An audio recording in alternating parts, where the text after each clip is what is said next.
My name is Deborah Gonzalez, and I'm the Government Affairs Director here at the Public Policy, well, not here, but at the Public Policy Institute of California.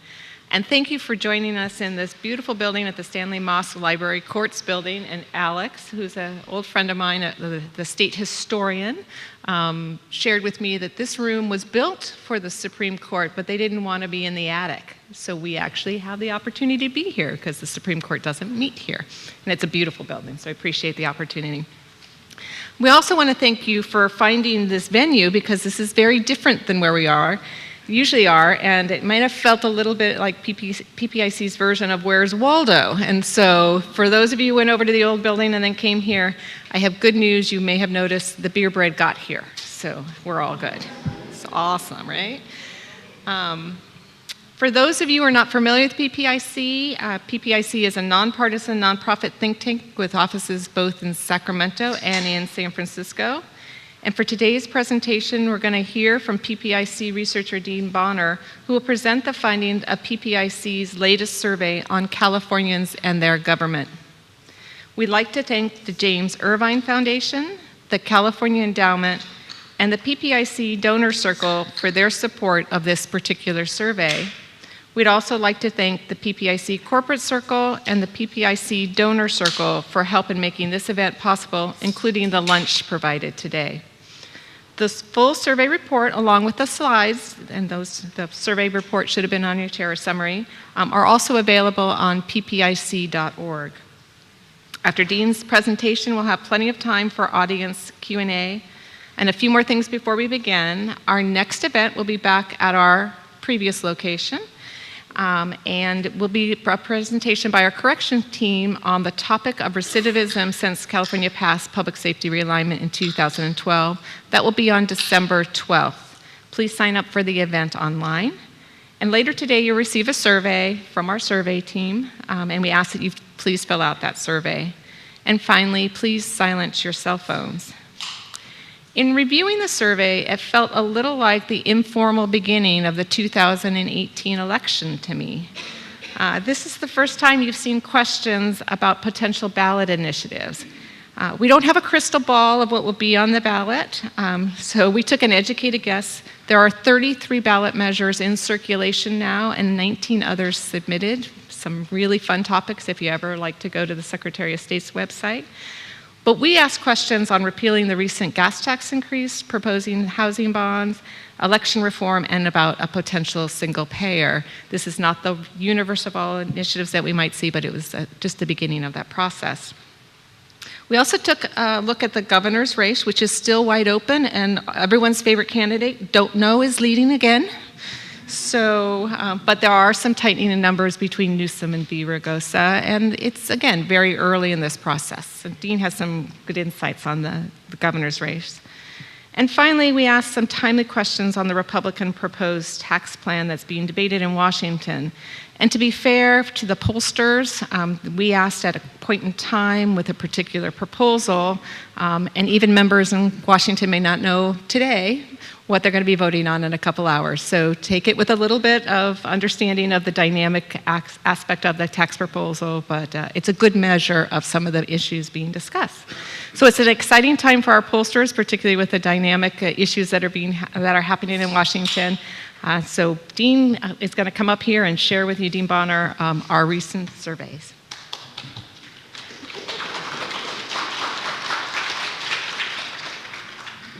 Thanks very much. I have to say that the last time I was in this room, both the state and myself were in much worse shape. The state was in a budget crisis, and I was hobbled by an ankle that had me hobbling up these steps. So both the state and myself are in much better shape today. So the mission of the statewide survey is to provide timely, relevant, and nonpartisan data on a range of political, social, and economic opinions that we hope will inform state policymakers as they go through the policy process. We also look to raise awareness on certain issues as well as encourage discussion. We've been doing this since 1998, and we've interviewed over 330,000 Californians. As Deborah mentioned, this particular survey series is funded by the James Irvine Foundation, the California Endowment, and the PPIC Donor Circle. We interviewed 1,700 Californians during the time period of November 10th through the 19th. We did that on 65% cell phone and 35% landline, which is also much different from the last time I was here regarding the number of cell interviews that we were doing at that time. And we had about just over 1,000 likely voters with a margin of error of 4.3%, which is important to consider when you look at some of these results that we see today. We have a front section that looks at the views on the gubernatorial and U.S. Senate elections and candidate favorabilities, as well as some importance of candidate traits and some elections issues. And in the second section, we'll look at opinions of state and federal elected officials, immigration policy, federal tax reform, as well as party favorability.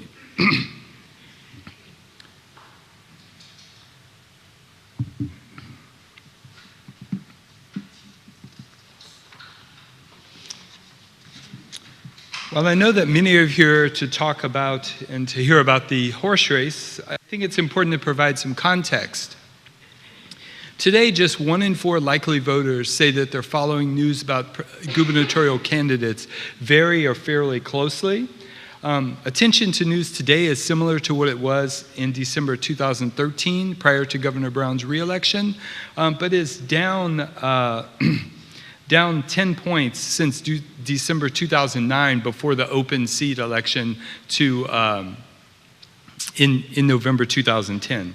And so not many people are paying attention, so that's one thing to also consider when we look at these numbers.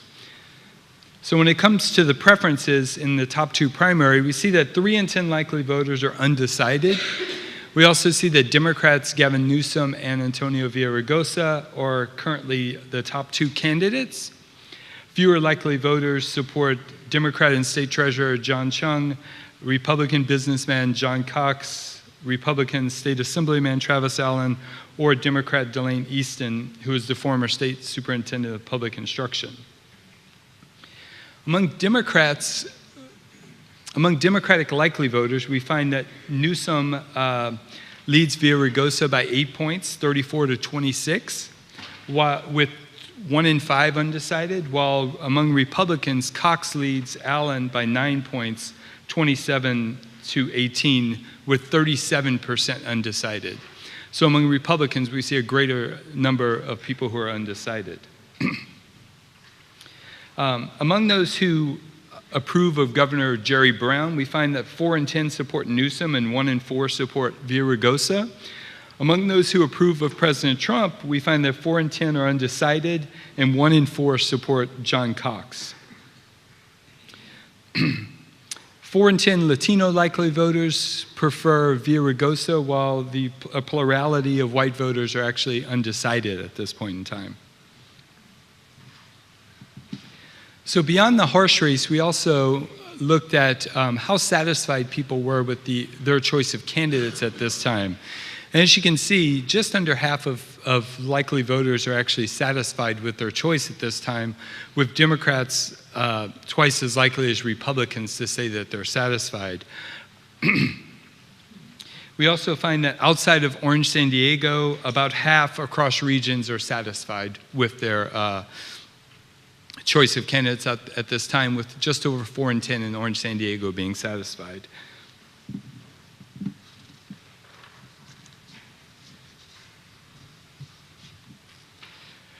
So I know this is a lot of bars here, but I think a quick glance at this chart reveals a major problem and/or a major opportunity for most of the candidates we asked about. A plurality of likely voters have never heard of Travis Allen, John Chung, John Cox, or Delaine Easton.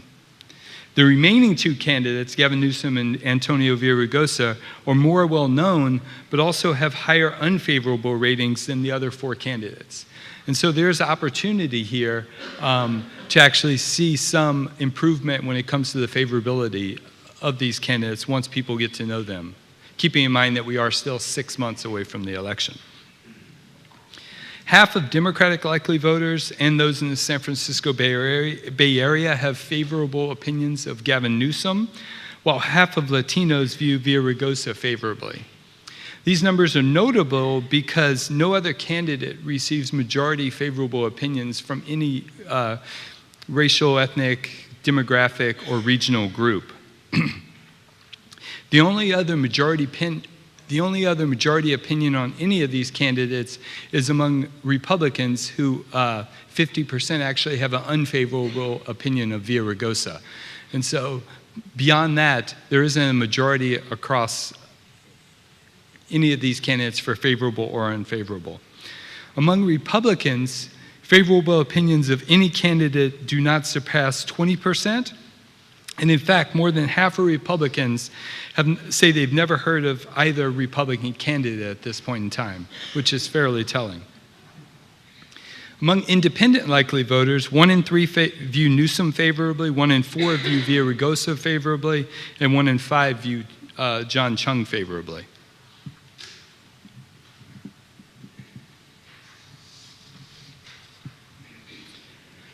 So turning to the U.S. Senate primary, we find that 1 in 3 likely voters are undecided, while U.S. Senator Dianne Feinstein leads Senate President Pro Tem Kevin de León by a 2-to-1 margin.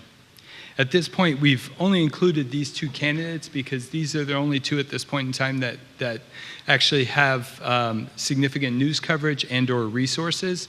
But as the kind of campaign shifts moving forward, we will include candidates who meet these criteria. Among Democrats, Feinstein has the support of 2 in 3 likely voters, while among Republicans, 55% are undecided. I should say that among these groups that say that they don't know who they'll vote for, these are people who may have said they're going to vote for someone else, but they couldn't give us a name of a person. And so they couldn't say Jerry Brown or Tom McClintock or any of the other names that we actually did hear. But more likely, we also heard things like, I'll vote for the conservative, I'll vote for the Republican. So at this time, there's a lot of uncertainty in the Senate race when you have 55% of Republicans who are undecided on who they will vote for. Feinstein leads de León by double digits across demographic groups and regions, including majority support among women, college graduates, those making more than $80,000 a year, and among likely voters in the Inland Empire and the San Francisco Bay Area. When looking at the favorability ratings, it's telling that about half of likely voters have never heard of Kevin de León, while about half of likely voters have a favorable opinion of Dianne Feinstein.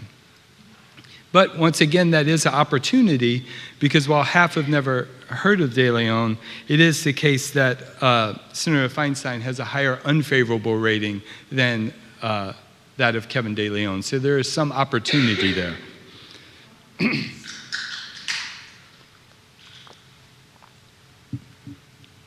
Fewer than 1 in 4 across parties, regions, and demographic groups offer a favorable view of de León, while more than 4 in 10 across these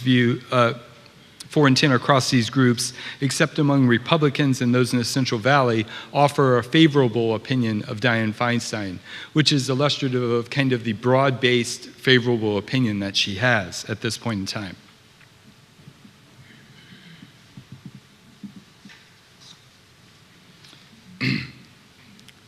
So beyond looking at these 2 horse races as well as candidate favorability, we wanted to try to capture a few of the dynamics present in these statewide races.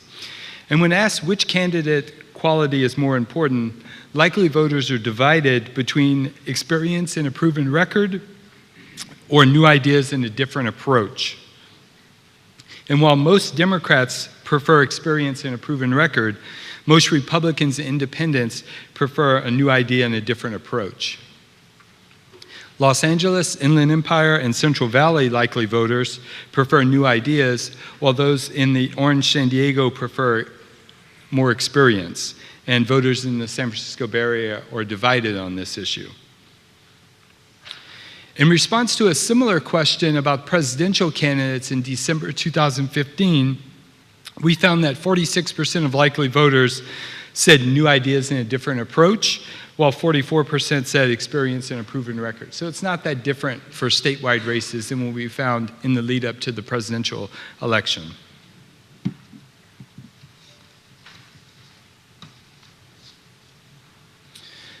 We also wanted to gauge kind of how Californians are feeling about what they want from their statewide candidates when it comes to working with or pushing back against the Trump administration. And we find that half of likely voters prefer that state leaders push back against this Trump administration, while 4 in 10 say that they want candidates that would work with the Trump administration. As you might expect, a large partisan divide here, with 8 in 10 Democrats saying they want candidates who will push back, while nearly 9 in 10 Republicans say they want candidates who will work with the Trump administration. And independents are divided on this. There's the expected regional divide is present, with 6 in 10 in Los Angeles and the San Francisco Bay Area preferring pushing back against the Trump administration, while 6 in 10 in the Central Valley and the Inland Empire saying that they should work with the Trump administration. Notably, we find that women and Latinos are more likely than men and whites to prefer that leaders push back against the Trump administration, not surprisingly.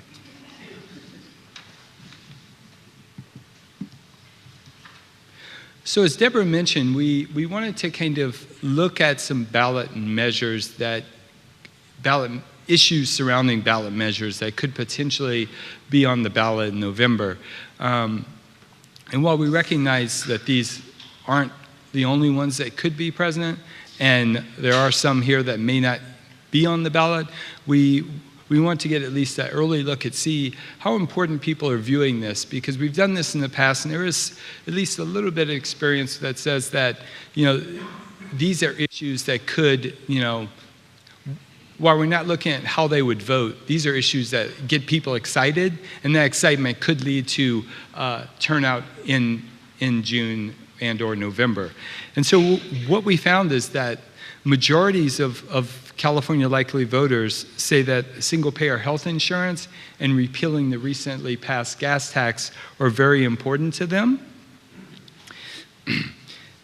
And we also find that nearly half say that the affordable housing measure is very important. Majorities across parties, demographic groups, and regions outside of the Central Valley view single payer as a very important issue, while 85% of Republicans say repealing the recently passed gas tax is very important. Fewer than half of independents and Democrats feel this way. So that 85% number is huge, especially if you look at the table that we have in the report. Nothing else comes close to that, not even among Democrats when it comes to single payer. And so that 85% is something that we definitely circled and is something that could lead to a high Republican turnout if that would be on the ballot. Regarding the affordable housing bond, Democrats and Latinos are more likely than Republicans, independents, and white likely voters to view this as very important. And we also asked about expanding the size of the California legislature, and fewer than 1 in 5 likely voters view this as very important, with 1 in 4 fewer across parties, regions, or demographic groups saying that this is very important.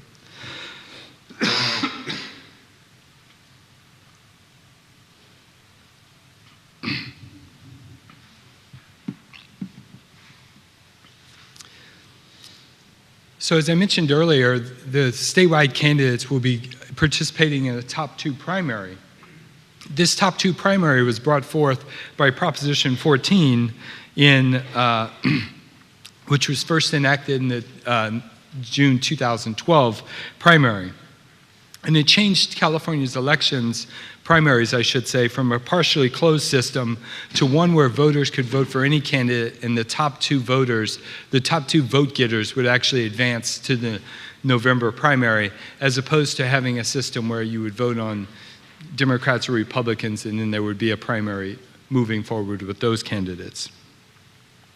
We find that 6 in 10 likely voters say that Proposition 14 has turned out to be mostly a good thing, while 1 in 4 say it has mostly been a bad thing. 7 in 10 Democratic likely voters view it as a good thing, while 6 in 10 independents agree, and Republicans are more divided on this. So this is something we hope to be able to track moving forward, because we've already seen one high-profile race where it's been a Democrat versus Democrat in the actual November general election. So we'll see what happens moving forward. There's a lot of speculation about what could happen with the gubernatorial race or the U.S. Senate primary. And so we'll continue to track this to see what happens if that were to happen and how Republicans feel about it moving forward. Majorities across demographic groups say it's mostly been a good thing, as do about 6 in 10 likely voters across regions outside of the Central Valley.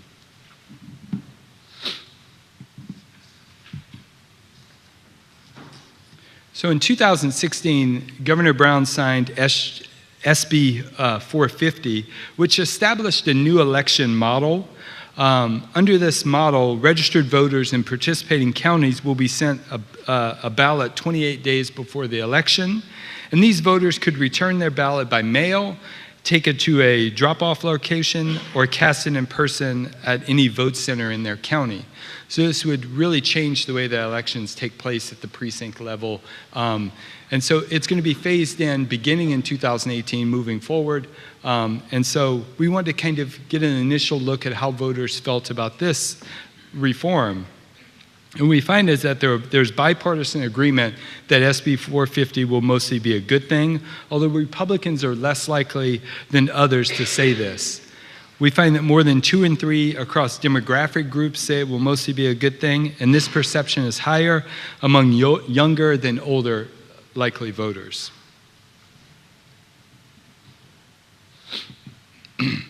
So that covers kind of what we've done thus far on the 2018 election cycle. Moving forward, we'll be coming back in January and looking again at some of these issues and potentially other ballot measures moving forward. So that's going to be definitely a huge part of our next year, as it is every even-numbered year. So looking at kind of state and national issues, we begin by kind of looking at the overall mood when it comes to the direction of the state and the direction of the nation. And what we find is that half of likely voters think that things in California are headed in the right direction, while 3 in 10 say that things in the United States are headed in the right direction. Regarding the state, this marks the 10th straight survey where at least half have said that things are going in the right direction. And partisans are divided on these issues. Notably, Democrats are far more likely to offer positive assessments of the direction of the state, while Republicans are far more likely to offer positive assessments of the direction of the nation. And we basically saw this beginning in January when we asked about this in October, and then we asked about it in January, and there was basically a flip on the nation when there was a change in control. So Republicans went from being very pessimistic about the direction of the nation to being extremely optimistic. And so that's something that you can see from time to time regarding kind of this in-group thinking regarding, oh, okay, my guy is in charge now, or my party is in charge, so therefore I feel better about the way things are going. We find that at least 4 in 10 Californians across regions and demographic groups offer a positive assessment of the direction of the state, while fewer than 4 in 10 across these groups offer a positive assessment of the nation. And so it's definitely a wide divide when it comes to those two.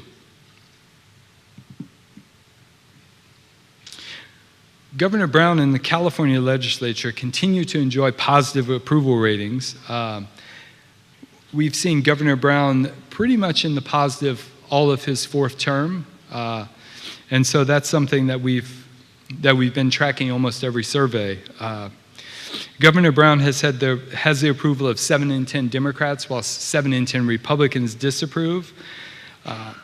Governor Brown has the approval of a majority across age, gender, and income groups, and approval is highest in the San Francisco Bay Area, Los Angeles, and it's lowest in Orange, San Diego. We find that 7 in 10 Democrats approve of the state legislature, while 3 in 4 Republicans disapprove. Majorities in Los Angeles and the San Francisco Bay Area approve, compared to fewer than half elsewhere.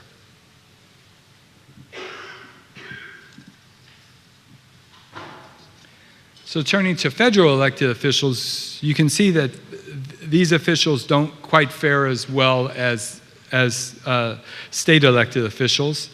And about 1 in 4 Californians at this point in time approve of President Trump and Congress, with President Trump's approval rating similar to January, while approval of Congress is down 8 points.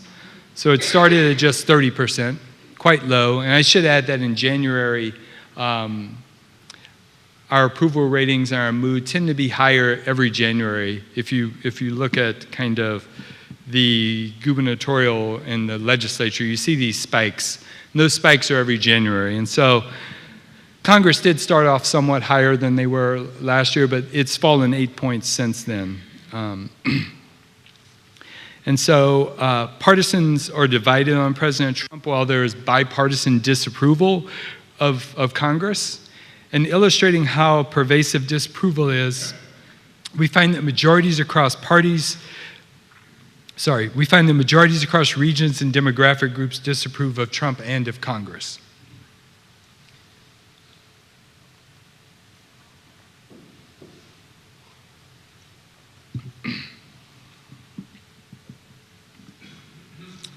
As Republicans in Congress, sorry, I wrote this last night. I had no idea what was going to be happening this morning, but it appears, as Deborah said, that there will be a vote later this afternoon. But it's important to keep in mind that, when we took this survey, there was a lot of movement since then, and even during our fielding period. But what we do find is that nearly 6 in 10 Californians oppose the tax reform proposals made by Republicans in Congress. That's actually 13 points higher than a early November CNN poll among adults nationwide. As you can see, there's a strong segment of Democrats who oppose, and a solid majority of Republicans who are actually favor. 6 in 10 independents oppose. And we also find that opponents outnumber supporters across regions and demographic groups. So across every region and demographic groups, there are more people opposing than supporting these plans at the time we were in the field. So we also want to gauge a few questions that kind of got at how people felt they would be under these proposals if they were passed, as well as what it would do to the economy. And so when asked, from what you know of these proposals, do you think your family will be better off, worse off, or about the same if they were passed into law? We find that a plurality of Californians and likely voters say that they would be worse off under the law. And we also find that a plurality across economic groups as well. About 4 in 10 across economic groups actually expect to be worse off. About half of Democrats expect to be worse off, compared to 4 in 10 independents, and just 2 in 10 Republicans who expect to be worse off under these proposals. Across regions and demographic groups, those who say they will be worse off outnumber those who say they will be better off across all of these groups. And Americans in the CNN poll were slightly more likely to say that they would be, slightly less likely to say that they would be worse off compared to Californians in our survey.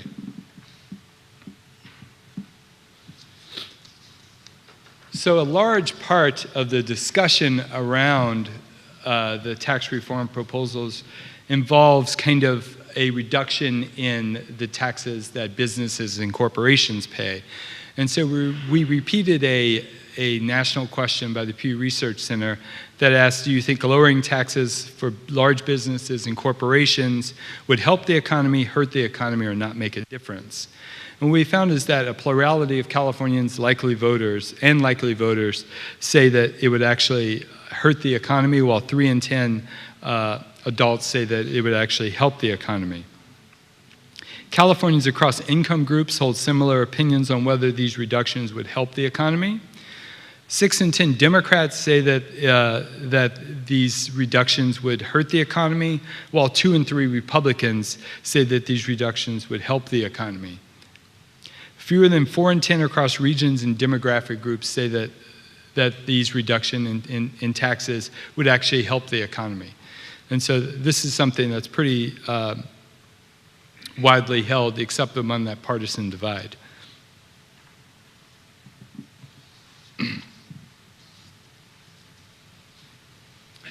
So as these plans have been discussed, a lot of attention locally has been paid to how would Californians be impacted by the actual proposals.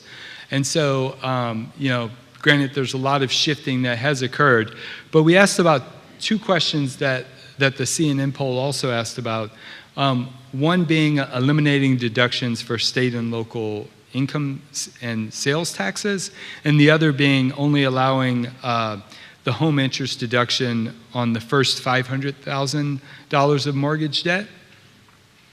And so on these 2 proposals, we find that half of Californians oppose eliminating state and local tax deductions, with 6 in 10 Democrats and half of independents opposed. Opponents outnumber supporters across regions, and opposition increases with increasing age, education, and income on the state and local tax deduction. So pretty divided, but about half of all adults with a rising opposition across as you get higher in income, which of course, those would be the people that would be able to take better advantage of these deductions. On limiting the mortgage deduction to $500,000, half of Californians, including about half of Republicans and independents, and just 4 in 10 Democrats are in favor. Support outstrips opposition by double digits across the state's regions, except in the San Francisco Bay Area, where those folks are divided. And about half of renters and owners are actually in favor of this. So that's one of the things that we wanted to look at. And it was somewhat surprising that renters and owners kind of felt the same way about this, despite some homeowners, future homeowners, being impacted by this greater.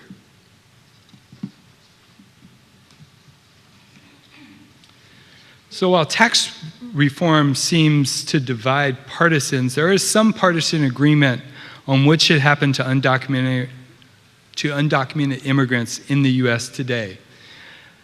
86% of Californians, including 9 in 10 Democrats and independents, and about 7 in 10 Republicans, say undocumented immigrants should be allowed to stay in the U.S.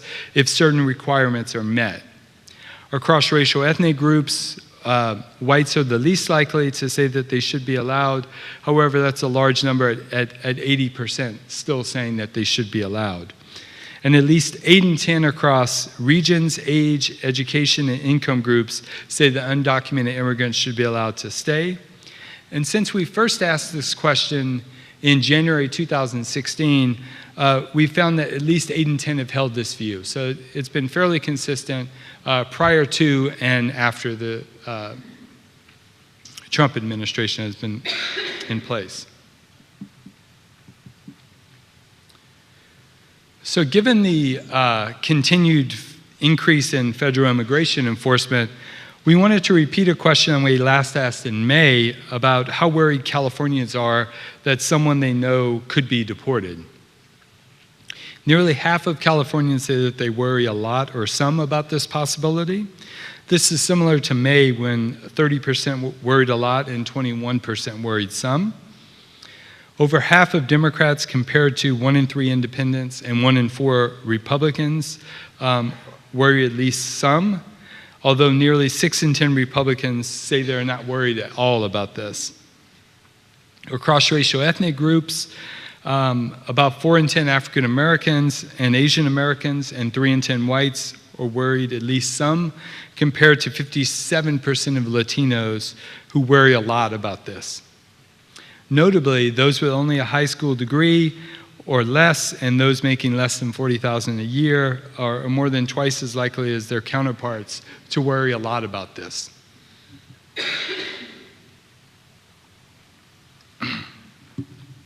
This is something that we do hope to continue to track, especially after January with the sanctuary state policy goes into effect. And hopefully we can ask some questions around the sanctuary state policy, knowledge of it, and then see how those people feel differently than those who have maybe never heard of it.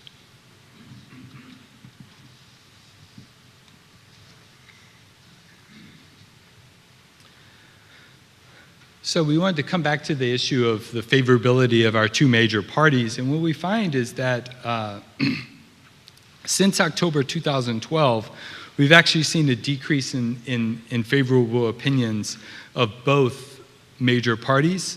And so today we find that about half of adults and 4 in 10 likely voters approve of or have favorable opinion of the Democratic Party, while about 1 in 4 have favorable opinions of the Republican Party. Favorability of the Democratic Party is down 10 points, while favorability of the Republican Party is down 9 points since October 2012. We find that 7 in 10 Democrats favor their own party. This is compared to 86% who favored their own party in October 2012. Today, 59% of Republicans favor their own party, and that's compared to 72% who favored their own party in October 2012. So you've not only seen this shift among the overall findings, you've actually seen a shift of how each party members are viewing their own party. Majorities of independents have an unfavorable view of both parties, and that's roughly similar to the way they felt about them in 2012. And Californians have more positive opinions of the Democratic Party and less favorable opinions of the Republican Party than adults nationwide, according to a CNN poll in November. So part of this is, so we've seen this declining favorability of the two major parties. But how does that impact kind of this need for a third party that's often discussed? And so what we find is that about 6 in 10 adults and likely voters say that a third major party is needed. That's up from about half of adults who were saying this in 2012. So there has been an increase as the party favorability has decreased. We've seen large increases among Republicans, but also double-digit increases among Democrats and independents since then.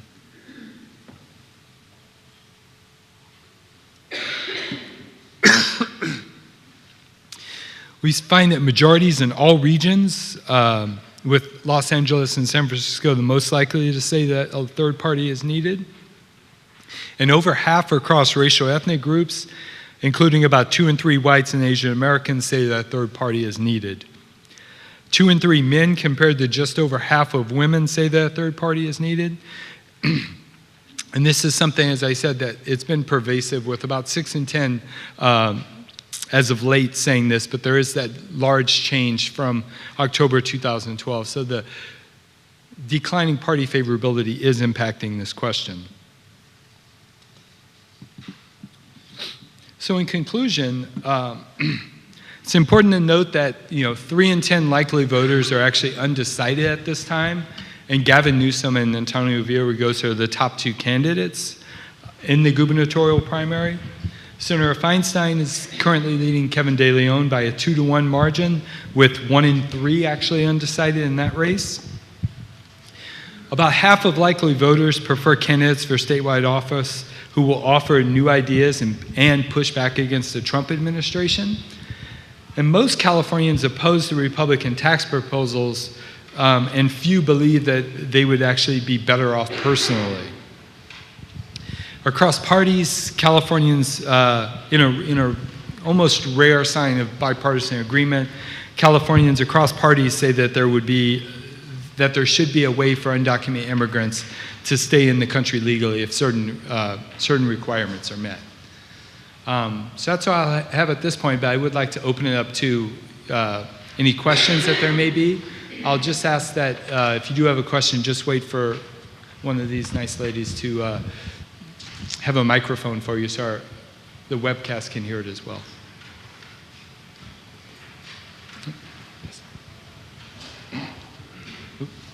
Yes.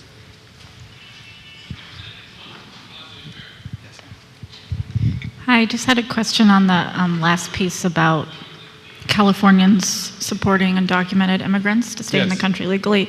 Did you have stats nationally compared to California?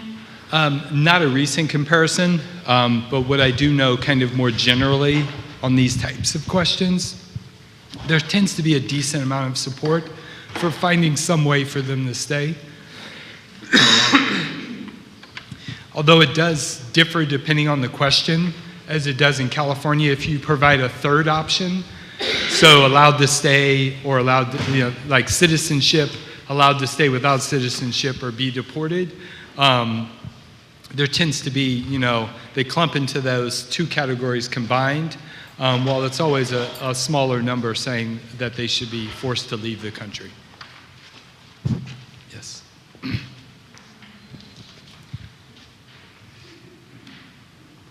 Well, I will be up here if there are any other, oh, sorry. I was just curious if you had any responses to some of the individuals who have talked about on the governor's race, the likely voter percentage that you have and how that turns into June participation. So the first thing I would say is that it's extremely early. Our likely voter model at this point is I think capturing, the state of the race. But that will, change as more people become interested in the race or say they will vote. So, I mean, it's something that I think at this point I feel confident with that, but it is extremely early. And so I think, when we come back in January, we'll see where we are. This is just a snapshot in time, and so it could be that there are fewer in January, even though it's closer to the election. So, yes. Can you assess the likelihood of all Democratic runoff in the gubernatorial and Senate races? This is a hot topic, and so I try not to prognosticate too much. I will say that it is a pretty wide open field, and there's talk of a third Republican entering the gubernatorial race. And so if that happens and the other two stay in the race, then that kind of increases your chances. But at this point in time, it's really far off. On the Senate race, I would say that it's way early.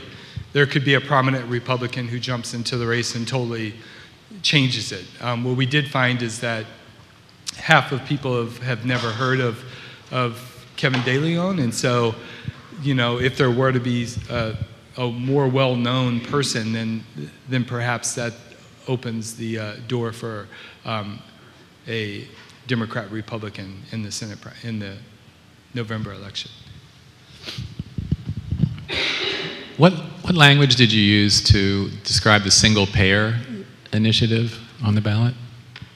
It's strictly about the issue of a single-payer health insurance. There was no real details given, just the kind of broad-based single-payer health insurance issue. And so as we move closer, if that is something that makes it onto the ballot, I suspect that it would be something we ask about, but it would be done in a sense of once we have the ballot label and summary, is the way we always ask about initiatives. We may ask about the general idea of favor or oppose, but at this point in time, we just wanted to gauge importance and compare that across groups. And so the value of those questions are kind of how you view single payer compared to some of the others, and not necessarily single payer just taken by itself. And so, yes, sir. Thank you for a wonderful poll once again. In 2014, we saw historically low voter turnout. Are there any indications regarding voter turnout in 2018 from the data you've just collected? I mean, at this point in time, I think the fact that just 1 in 4 are actually following news about the gubernatorial candidates would tell me that perhaps they're distracted at the state level and paying attention elsewhere.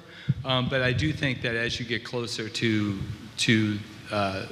June, that you'll see more and more money being spent on candidate ads. And one difference, of course, is now, as was the case in 2014, if I'm not mistaken, there isn't a high likelihood of a high-profile initiative on the ballot, given the new law. And so it really kind of, you don't have that in June, besides for anything put on by the legislature, to really drive that turnout. And so it's really, I think, going to depend on kind of, is there going to be a hotly debated kind of gubernatorial race and Senate race? And at this point in time, it seems like the Senate race, that the gubernatorial race could be competitive, which could, drive up spending on kind of ads and encourage people to go vote. So, and there have been some tweaks. There's it's easier for people to get registered, and so there's some small tweaks that could actually increase turnout. But I'll leave those types of estimates to people like Eric McGee and others. So, yes. Well, if that's all the questions, I appreciate everyone being here. And if you have any other comments, I'll be here.